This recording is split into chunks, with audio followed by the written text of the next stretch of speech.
Afternoon guys, girls. Just doing another video from back in the 90s, but this subject today is a bit more serious than the last video, so let's get on with it. So yeah, back in the 90s, early 90s, I was in Highdown prison, and you know, when you're banged up all the time, you'll go on like meetings, courses, you just want to get out of your cell. And what it was, I don't know if anyone remembers, back then there was a TV show in England called Birds of a Feather, Sharon and Tracy. Yeah, well, their husbands, the storyline was one of their husbands was in jail, and the guy, the actor, I think his name was Mick Theopopoulos, I think, Greek guy. He was coming to Highdown to do a talk about HIV, the risks of getting it and the fact that there's no cure and stuff like that. Yeah, so we all went down to the visits, it was a full house in the visiting room, all chairs laid out, and Mick Theopopoulos is coming to do his talk about this HIV and stuff. This is about 92, 93, I think. So yeah, a couple of chairs down from me is a guy called Mario, Irish guy, Mario Faloni. He was on the same spur as me, House Block 2, and I was sitting there thinking, how must he feel? Because this guy, he was doing 10 years, and he wasn't that far into the sentence. He was doing 10 years for armed robbery. Irish guy from Dublin, and his father, there's a book about him called King Scum, and I heard of his father, Tony Faloni. I don't know if he's still alive, but Mario's dead, obviously. He died of full-blown AIDS, R.I.P. But the thing was, with Mario, he was actually infected, I think, by members of his own family, so that's a bit of a sad story, But like I say, there is a book about that called King Scum. I think it is available online, but it was written in the 90s, So like I say, we're listening to this talk, so I couldn't imagine what he was thinking, 10-year sentence he'd just got, and then just finding out that he'd got full-blown AIDS, and there was no cure or no way to treat it, so basically he died in prison on that sentence. So yeah, like I say, we was on the same spur on House Block 2, and he was one of the cleaners there, so they always get out a bit more than all the other jobs that you're doing, like, they're out cleaning the wings when you're banged up and such stuff. And this day, it was a tea time, about 5 o'clock, and you get unlocked in the evening to go and get your tea. Everyone queues up at the end of the spur there by the desk where the couple of screws, where the screws sit, wait for the screw to open the gate so you can go down past the bubble down to the servery, and then you sort of do a semicircle and come back round and in the other gate back onto the spur. But a lot of inmates like myself would use this time for mooching about, running about, sorting out deals, sorting out a bit of tobacco, phone cards, all that sort of stuff. And where Mario was one of the cleaners, he was on that ground floor cell, the double, not the singles. You've got singles on one side and doubles on the other, I think, if I remember rightly. So he was in a double cell there, right by the desk there, like I say, he was one of the cleaners, so he needs to be in a cell where he can get unlocked first and stuff, I think I was on the freeze, and I obviously, I'm standing by the door, looking through the hatch, the spy hole thing, the bit of glass, waiting to get unlocked so I can get down and sort something out, because like I've said before, I did used to use brown in there, and, I had a little habit. So this time, obviously, I was trying to sort out a bit of brown, a £10 bag or whatever. So, so basically, I can't find anyone and all that, I don't know where they are and all that, but, and I was looking for Mario, because I think, worst ways I could ask him if he knew anyone, or maybe he could sort something out himself, because like I say, he used to use in there,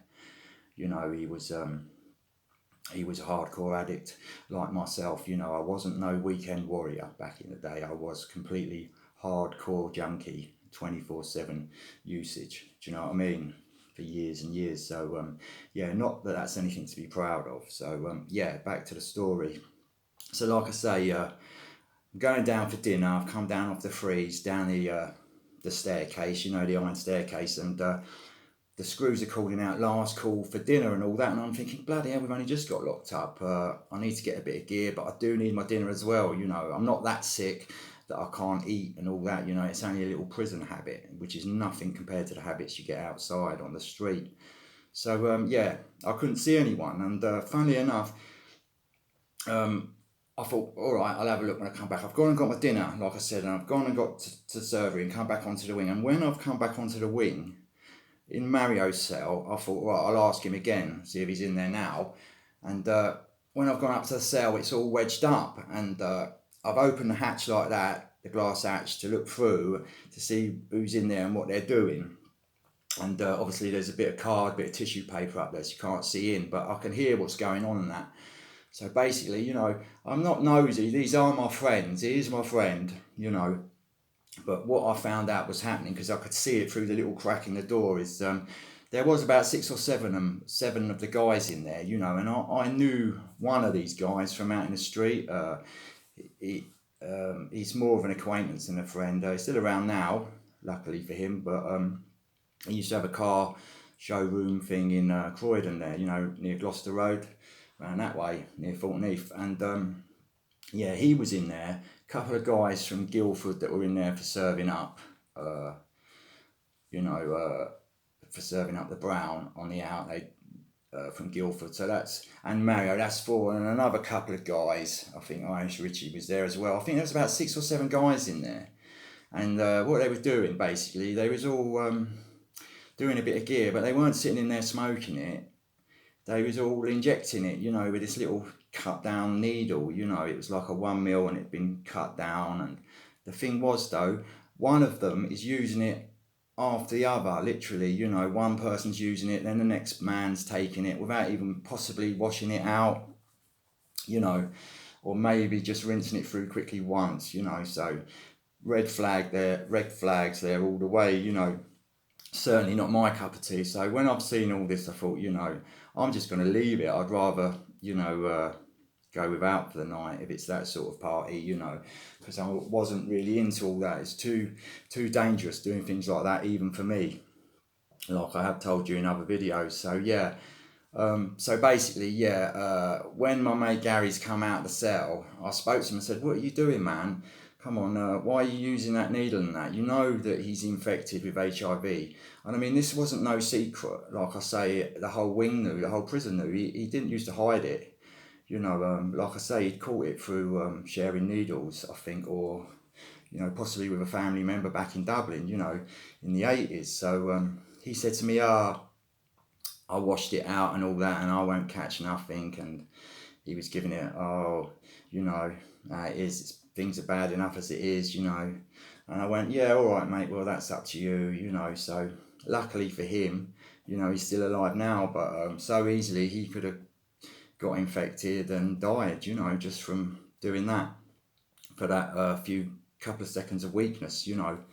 What you got to remember is sometimes people in there, they're really sick, they're so desperate, and you'll get 4 or 5 guys on 1 or 2 bags all sharing it, you know. And I can understand why they want to use a needle, you know, because, you know, 5 or 6 guys on 2 little prison bags, you know, that's not going to sort anyone out if you're smoking it, you know. So, but yeah, a very dangerous thing to do, like I say. And I did hear that Mario, you know, he didn't actually finish off his 10-year sentence. He would have had to have done about 7 or 8 out of that. So he died in prison, you know, of full-blown AIDS and that, you know. So yeah. And funnily enough, I had heard of his dad before. That's how I got talking to him, because I recognised the surname on the cell card there, you know. Yeah, because his father was a big heroin dealer back in Dublin and that, you know. And I had stayed in Dublin in the 80s when I did sort of go over there to try and do my first little detox off of heroin, but I ended up coming back to London. But I was mainly drinking out there, you know, and leaving the brown alone. Although I did use a couple of times out in Dublin. Back then we used to go to this place called Ballymum, which was like these big tower blocks out on the outskirts of the city there.